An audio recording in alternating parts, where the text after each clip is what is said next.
आणि सध्या राज्याचे विरोधी पक्षनेते देवेंद्र फडणवीस बोलतात. आपण थेट जाऊ. आज भाजपचा स्थापना दिवस होता. भारतीय जनता पक्षाच्या स्थापना दिनाच्या मी तमाम भारतीय जनता पक्षाच्या कार्यकर्त्यांना मनापासून शुभेच्छा देतो. आम्हाला अतिशय आनंद आहे की आज स्थापना दिवसाचा कार्यक्रम आम्ही जवळजवळ प्रत्येक शक्ती केंद्रामध्ये त्या ठिकाणी घेतो आहोत. आणि विशेषतः आज या निमित्ताने देशाचे पंतप्रधान माननीय नरेंद्र मोदीजींनी आम्हाला संबोधित केलं. गरीब कल्याणाचा अजेंडा शेवटच्या माणसापर्यंत पोचवण्याचा संदेश दिला, समतेचा आणि समरसतेचा संदेश दिला. आणि त्याचसोबत ज्या परिवारवादी पार्ट्या आहेत त्यांनी लोकशाहीला कसं आव्हान दिलं आहे आणि त्याचा कसा मुकाबला करावा लागेल याही संदर्भात माननीय मोदीजींनी आज या ठिकाणी माहिती दिलेली आहे. आणि मला असं वाटतं की एक नवीन प्रेरणा घेऊन, एक नवीन ऊर्जा घेऊन भारतीय जनता पक्षाचा कार्यकर्ता पुन्हा एकदा मैदानात उतरतो आहे. आणि आम्ही निश्चितपणे भारतीय जनता पक्षाच्या माध्यमातून भारत देशाची सेवा करण्याकरता यापुढेही कटिबद्ध असू. संजय राऊत यांच्यावर ईडीने कारवाई केली, त्याच्यानंतर त्या संदर्भात माझा हरेल पांडा करण्याचा प्रयत्न भाजपकडनं होते, त्यावर तुमची काय? असं आहे की काही लोकांचा प्रयत्न असा असतो की नख कापूनही शहीद होण्याचा प्रयत्न ते करतात. त्यामुळे मला असं वाटतं की लोकांचं लक्ष वेधून घेण्याकरता या सगळ्या गोष्टी बोलल्या जात आहेत.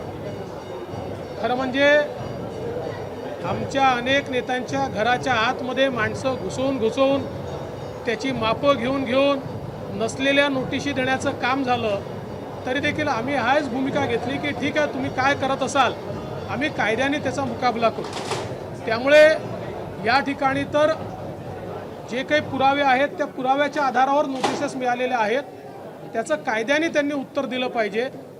भावनात्मक उत्तर देऊन लोकांचा त्यावर विश्वास बसणार नाही. संजय राऊत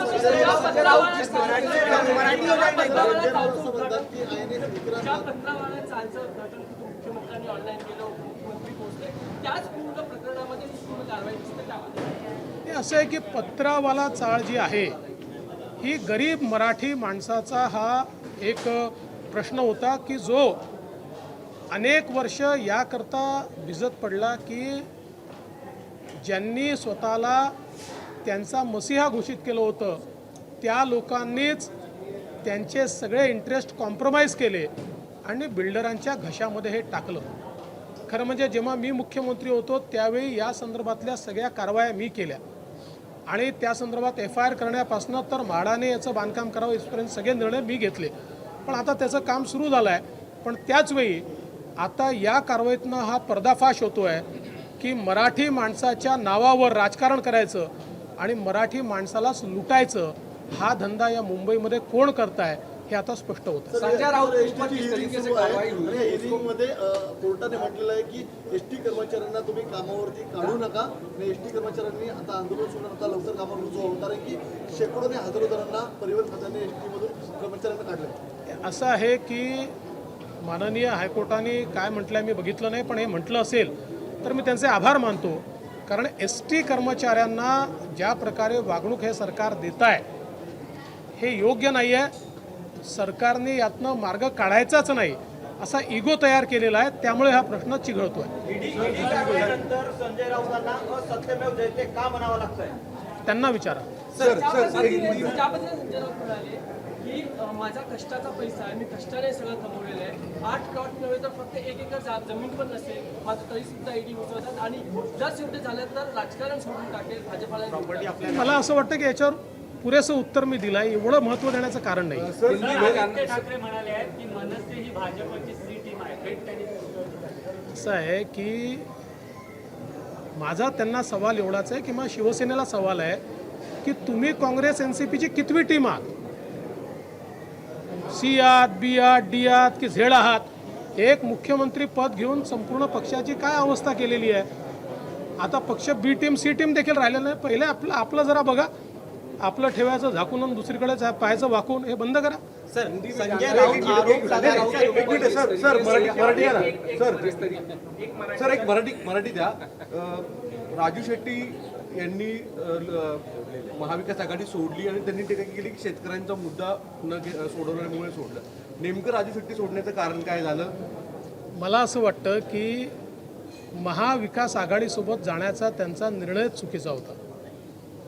राजू शेट्टी यांचं संपूर्ण राजकारण जे आहे ते सत्तेच्या विरोधात लढण्यामध्ये होतं आणि विशेषतः राष्ट्रवादी काँग्रेस सन्मान्य श्री शरद पवारजी यांचं जे राजकारण आहे त्या राजकारणाला विरोध केला म्हणून राजू शेट्टींच्या पाठीमागे लोक आले आणि त्यांच्यासोबत राजू शेट्टी गेल्यामुळे राजू शेट्टींच्या प्रतिमेवरही परिणाम झाला, विश्वासार्हतेवरही परिणाम झाला आणि मला असं वाटतं की हा त्यांनी घेतलेला निर्णय योग्य निर्णय आहे.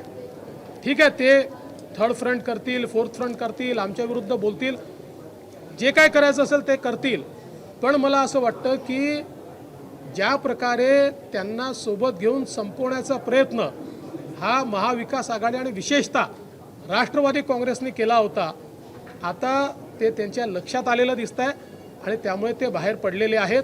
आमच्या त्यांना शुभेच्छा आहेत. सर राजनीतिक बदले की भावना के तहत कार्रवाई की गई ऐसा आरोप संजय राउत ने लगाया, क्या कहेंगे? देखिए, ऐसी कार्रवाई होने के बाद अलग अलग प्रकार के आरोप वो करते रहते हैं. मैं सवाल पूछना चाहता हूँ, हमारे नेताओं के घर में अधिकारियों को भेजकर उसका नाप लेकर जहाँ कोई भी गलती नहीं है ऐसी जगह पर भी कार्रवाई करने का काम ये करते हैं, तो हम कहते हैं कि ठीक है, अगर ये कार्रवाई हो रही है तो हम लोग कोर्ट जाएंगे, हमारा न्यायालय पर पूरा विश्वास है. लेकिन जब ईडी डॉक्यूमेंट्री एविडेंस के आधार पर, ट्रांजैक्शंस के आधार पर और डिजिटल फुटप्रिंट के आधार पर कोई कार्रवाई करती है तो ईडी को कोसा जाता है. ये एक प्रकार की इनकी रणनीति है. मुझे ऐसा लगता है कि उन्होंने he should come clean.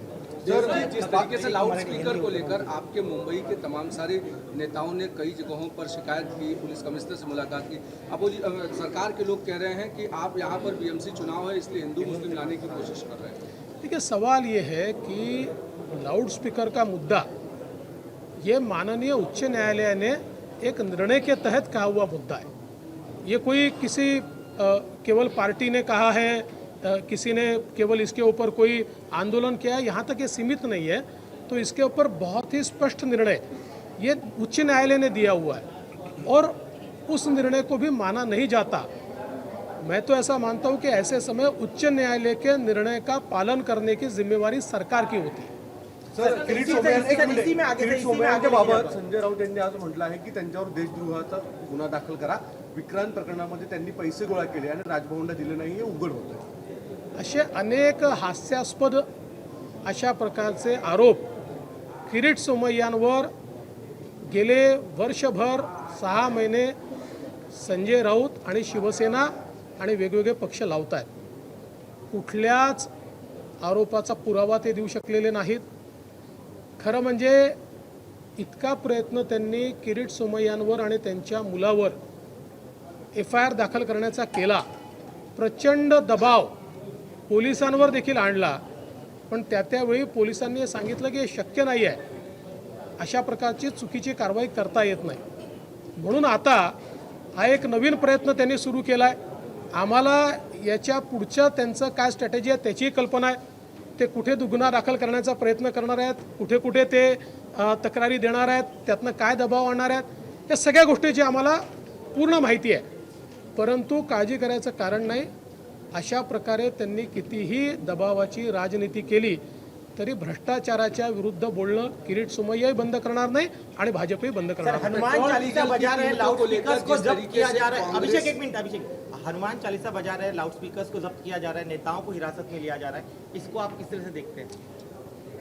Pseudo seculars की लाइन में उद्धव ठाकरे जी भी शामिल हो गए, ऐसा अब ध्यान में आता है, क्योंकि हाईकोर्ट के कहने के बाद भी वे लाउड स्पीकर पर कार्रवाई नहीं करते, लेकिन हनुमान चालीसा के लाउड स्पीकर उनके राज में जब्त होते हैं.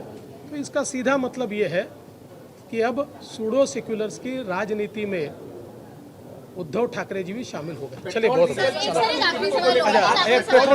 पेट्रोल डीजल की बढ़ती कीमतों को लेकर आज मुंबई में आंदोलन हो रहा है, कल नाना पटोले ने पूरे राज्य भर में आंदोलन के लिए कहा, इसको कैसे?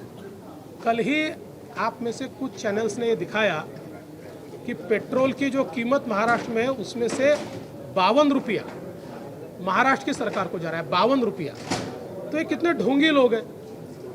ये ढोंगी लोग केंद्र सरकार के खिलाफ आंदोलन करते हैं और अपने राज्य सरकार के खिलाफ बोलने को तैयार नहीं है। अरे 52 रुपये में से कर दीजिए ना 25 रुपये कम, किसने आपको रोका है? 5 रुपये तो कम कीजिए। आप नहीं कर सकते क्योंकि आपको पूरी राजनीति करनी है। इसलिए मुझे ऐसा लगता है ये ढोंगियों का ढोंग जनता के सामने खुला हो गया है, नौटंकी है। तर इंधन दरांच्या वाढत्या किमतीबाबत वक्तव्य करताना, सरकारवर टीका करताना हा सरकारचा ढोंगीपणा आहे। सरकारचा टॅक्स जास्त आहे तो त्यांनी कमी करावा आणि मग केंद्र सरकार विरोधात आंदोलन करावं असं म्हणत असतानाच किरीट सोमय्या यांनी जे आरोप केले संजय राऊत यांच्या संदर्भात, भ्रष्टाचाराविरोधात भाजप आणि किरीट सोमय्या बोलत राहतील, मराठी माणसाला खरंच कुणी लुटलंय हे आता समोर आलंय असं फडणवीस म्हणतात। एबीपी माझा, उघडा डोळे बघा नीट।